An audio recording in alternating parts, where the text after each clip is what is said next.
कई असफलताओं के बाद राजा विक्रमादित्य ने एक बार फिर बेताल को योगी के पास ले जाने की कोशिश में अपनी पीठ कर लादा और चल पड़े।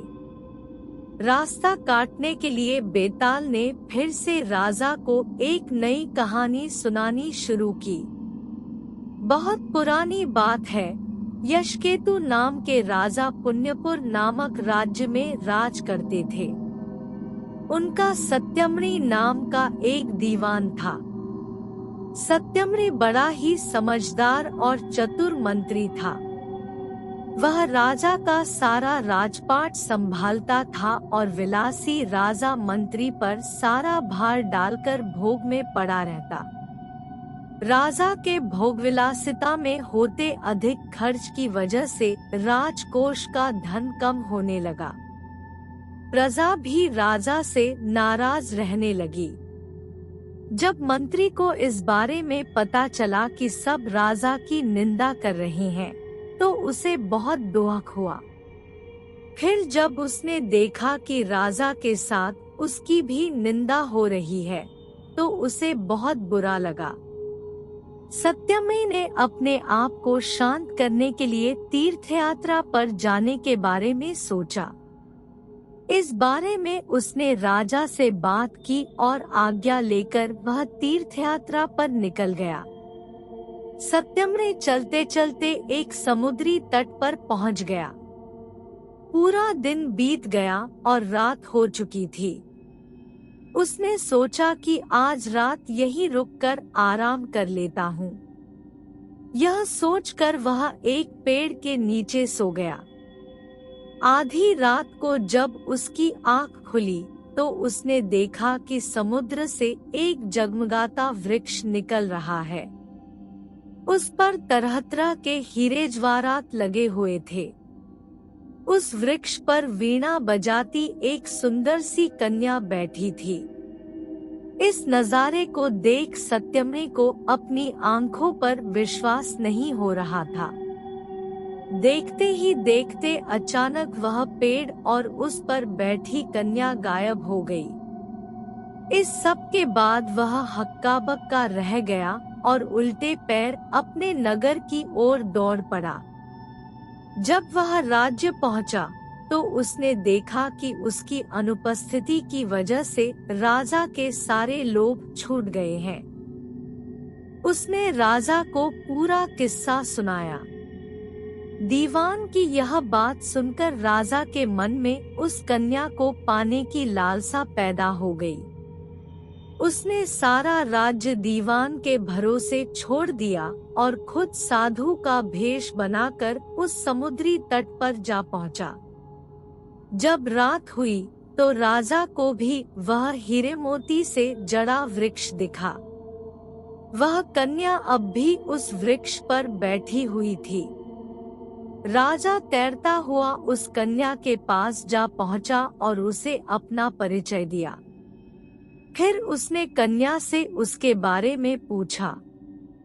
कन्या ने कहा, मेरा नाम मृगांकवती है और मैं राजा गंधर्व विद्याधर की पुत्री हूँ। फिर राजा ने उसके सामने विवाह का प्रस्ताव रखा और कन्या ने कहा, आप जैसे महान राजा की रानी बनकर मेरा जीवन सफल हो जाएगा राजन, लेकिन मेरी एक शर्त है। मैं हर कृष्ण पक्ष और शुक्ल पक्ष की चतुर्दशी और अष्टमी को एक राक्षस के पास जाती हूँ, जो मुझे निगल लेता है। आपको उस राक्षस को खत्म करना होगा। राजा यशकेतु ने तुरंत यह शर्त मान ली। इसके बाद शुक्ल पक्ष की चतुर्दशी आई, तो मृगांकवती रात को बाहर निकली। उसके साथ राजा भी गया और छिपकर उस राक्षस का इंतजार करने लगा। कुछ देर बाद राक्षस वहां आया और कन्या को निगल गया। यह देखकर राजा ने राक्षस पर हमला किया और अपनी तलवार से उसका पेट चीरकर मृगांकवती को जीवित बाहर निकाल लिया। इसके बाद राजा ने उससे पूछा कि यह सब क्या है। इस पर मृगांकवती ने उत्तर दिया कि मैं हर अष्टमी और चतुर्दशी के दिन यहाँ शिव पूजा करने आती हूँ और जब तक मैं घर नहीं लौटती मेरे पिता मेरे बिना कभी भोजन करते। एक बार मुझे घर पहुँचने में देर हो गई और पिताजी को अधिक देर तक भूखा रहना पड़ा। जब मैं घर लौटी तो वह बहुत गुस्सा थे और उन्होंने मुझे श्राप दे दिया कि जब भी मैं चतुर्दशी के दिन पूजा करने जाएंगी तो एक राक्षस मुझे निगल लेगा, फिर मैं उसका पेट चीरकर बाहर निकल आया करूंगी। जब मैंने उनसे श्राप से मुक्त करने की विनती की तो उन्होंने कहा कि जब पुण्यपुर के राजा मुझसे विवाह करने के लिए उस राक्षस का वध करेंगे तो मैं श्राप मुक्त हो जाऊंगी। कन्या के श्राप मुक्त होने के बाद राजा उसे अपने साथ अपने राज्य ले आए और धूमधाम से उसके साथ शादी की। इसके बाद राजा ने दीवान को सारी कहानी सुनाई और यह सब सुनकर दीवान की मृत्यु हो गई। इतना कहकर बेताल ने राजा विक्रम से पूछा, हे राजन, अब तुम यह बताओ कि यह सब सुनकर दीवान की मृत्यु क्यों हुई थी? विक्रम ने कहा, दीवान की मृत्यु इसलिए हुई क्योंकि उसने सोचा कि राजा फिर स्त्री के लोभ में पड़ गया और उसके भोगविलास के कारण राज्य की दशा फिर से खराब हो जाएगी। उस कन्या के बारे में राजा को न बताना ही बेहतर था। राजा विक्रम ने जैसे ही उत्तर दिया, बेताल फिर से पेड़ की ओर उड़ चला और जाकर उस पर उल्टा लटक गया। वहीं राजा विक्रमादित्य एक बार फिर बेताल को पकड़ने उसके पीछे दौड़ पड़े। बेताल का उड़कर पेड़ पर लौटने और राजा विक्रम का उसे दोबारा पकड़ने का सिलसिला जारी रहता है। इस बार राजा विक्रमादित्य बेताल को फिर से पेड़ से उतारकर ले जाते हैं। रास्ते में बेताल राजा से कहता है, मार्ग बहुत बड़ा है, चलो मैं तुम्हें एक और कहानी सुनाता हूँ, इसे तुम ध्यान से सुनना। बेताल बताता है, एक समय की बात है, गौड़ नाम के देश में गुणशेखर राजा का राज हुआ करता था। राजा इतना बलवान था कि उसकी चर्चा दूर दूर के राज्यों तक फैली हुई थी। उस राजा की 3 सुंदर बेटियां थीं। तीनों इतनी कोमल थी कि राजा को अक्सर उनकी चिंता लगी रहती थी। राजा की सबसे बड़ी बेटी इतनी कोमल थी कि चांद के प्रकाश से ही उसके शरीर पर छाले पड़ जाते थे। दूसरी बेटी को गुलाब के फूल जैसी नाजुक चीज के टकराने पर भी चोट लग जाती और खून बहने लगता था। तीसरी बेटी के कानों में किसी के चलने या कुछ कूटने की आवाज पहुंचते ही उसके हाथ पांव पर छाले पड़ जाते थे। हर कोई उनकी इस कोमलता के बारे में सुनकर हैरान रह जाता था। कई राजकुमार उनसे शादी भी करना चाहते थे, लेकिन उनकी कोमलता के बारे में जानकर पीछे हट जाते। राजा को उनकी शादी की चिंता सताने लगी। उन्हें लगने लगा कि इस कठोर संसार में उसकी कोमल बेटियां कैसे जी पाएंगी। तब राजा ने फैसला लिया कि वो सबसे पहली बेटी को हर दम छाव में ही रखेंगे, ताकि किसी तरह की रोशनी की वजह से उसके शरीर पर छाले न पड़े।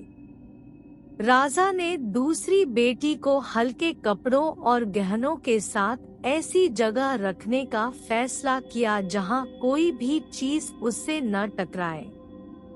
राज ने तीसरी बेटी को ऐसी जगह रखा जहां किसी की भी आवाज न पहुंच पाए।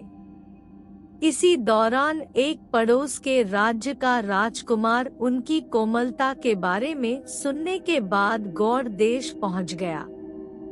उसने सबसे पहली राजकुमारी के चेहरे को गुलाब के फूल का स्पर्श कराया, जिससे राजकुमारी के चेहरे पर घाव के निशान बन गए। राजकुमार हैरान रह गया। इसके बाद उसने दूसरी राजकुमारी को चांदनी रात में बाहर जाने को कहा, लेकिन जब राजकुमारी ने मना कर दिया तो वो उसे खिड़की के पास ले गया जहां चांद की रोशनी पड़ रही थी। चांद की रोशनी राजकुमारी पर पड़ते ही उसके शरीर पर छाले पड़ गए। अगले दिन राजकुमार ने सभी लोगों से मसाला कूटने के लिए कहा, जिसकी आवाज सुनकर सबसे छोटी राजकुमारी बेहोश हो गई।